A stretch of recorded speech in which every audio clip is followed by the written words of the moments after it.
ক্রিকেটকে বলা হয় ভদ্রলোকের খেলা।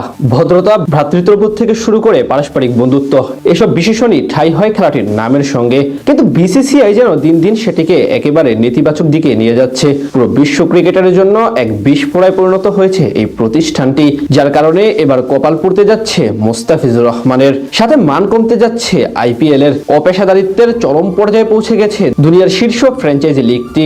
গেল 16 ডিসেম্বর সংযুক্ত আরব আমিরাতের এক অভিজাত হোটেলে অনুষ্ঠিত হয় 2026 আইপিএল এর মিনি অকশন। সেখানে একমাত্র বাংলাদেশি হিসেবে দল পান কাটার মাস্টার মোস্তাফিজুর রহমান। নিলামের টেবিলে তার জন্য Delhi Capitals, Kolkata night Riders এবং চেন্নাই সুপার কিংস লম্বা সময় ধরে লড়াই করে শেষ পর্যন্ত রেকর্ড 9 কোটি 20 লাখ রুপি, বাংলাদেশের মুদ্রায় যা প্রায় 12.5 কোটি টাকায় কলকাতায় যোগ দেন তিনি। টুর্নামেন্টের ইতিহাসে কোনো টাইগার ক্রিকেটারের এটাই সর্বোচ্চ দামে বিক্রি হওয়ার রেকর্ড। এরপর থেকেই বাংলাদেশের ক্রিকেট প্রেমীরা আইপিএল এর নতুন মৌসুমে মোস্তাফিজকে দেখার অপেক্ষায় আছেন। কিন্তু সীমান্তের উপারে আইপিএল এ বাংলাদেশি ক্রিকেটারের খেলা নিয়ে দানা বেঁধে ওঠে নানান বিতর্ক। দেশের অভ্যন্তরীণ ইস্যু এবং কয়েকটি বিতর্কিত কারণে স্থানীয় ক্রিকেট ভক্তদের রোষানলে পড়তে হয় দ্য ফিস এবং তার দল কলকাতা নাইট রাইডার্সকে।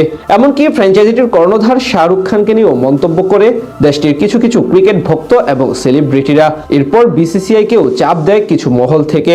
অবশেষে সেই কথা রেখে কলকাতা নাইট রাইডার্স থেকে ফিসকে বাদ দিতে বলল দেশটির ক্রিকেট নিয়ন্ত্রণ সংস্থা। দেশটির ক্রিকেট বোর্ডের প্রধান সংবাদ সংস্থা এএনআই কে বলেছে, সাম্প্রতিক কিছু ঘটনার কারণে কেকেআর কে বাংলাদেশের ক্রিকেটার মোস্তাফিজকে ছেড়ে দেওয়ার জন্য বলা হয়েছে। তারা চাইলে ওই ক্রিকেটারের বদলি হিসেবে নতুন করে কাউকে দলে নিতে পারবে।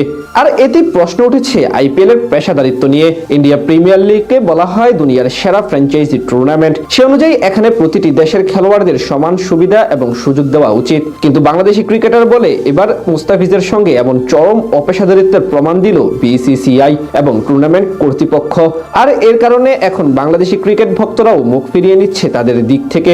সোশ্যাল মিডিয়া থেকে কলকাতা নাইট রাইডার্স থেকে শুরু করে সবগুলো ফ্র্যাঞ্চাইজিকে আনফলো করছে টাইগার ক্রিকেট ভক্তরা। অনেকে আবার টুর্নামেন্ট বয়কটের ডাক দিয়েছেন, যার কারণে এবার আইপিএল অনেকটাই রং হারাবে। তাছাড়া বিসিসিআই এর এমন অদ্ভুত আচরণ এবং খেলার মাঠে অখেলার সুলভ সিদ্ধান্তটিও নিন্দিত হচ্ছে। দিন শেষে 22 গজকে দূষিত করাই যেন প্রধান অভ্যাস হয়ে দাঁড়িয়েছে তাদের। এভাবে চলতে থাকলে আইপিএল তো বটেই, আন্তর্জাতিক ক্রিকেটও এক প্রকার নেতিবাচক অবস্থায় পড়বে। 22 গজে এমন দেশের অভ্যন্তরীণ বিষয় না নাই ভালো। দিন শেষে ক্রিকেট ভদ্রলোকের খেলা, এই কথাটি মাথায় রেখেই সবার উচিত সব ধরনের সিদ্ধান্ত নেওয়া।